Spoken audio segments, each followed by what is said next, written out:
Машины скорой помощи, пожарные службы, микроавтобусы и грузовые автомобили на центральной площади возле мечети «Сердце Чечни» привлекли большое внимание горожан. Здесь с самого утра проходит презентация различных транспортных средств марки ГАЗ. Лай-8.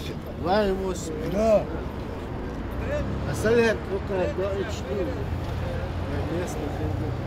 Многие машины сегодня, возможно, найдут своих будущих владельцев. Представленные модели внимательно изучают руководители предприятий. Мощность двигателя, безопасность и комфорт, по словам производителей, комплектации авто отвечают современным требованиям. Выставка вызвала живой интерес у жителей и гостей нашей республики. С утра ее посетило уже несколько сотен человек. Автосалон «Адам Моторс» намеревается в дальнейшем проводить такого рода мероприятия, тем более, что группа ГАЗ постоянно обновляет и совершенствует номенклатуру выпускаемой продукции.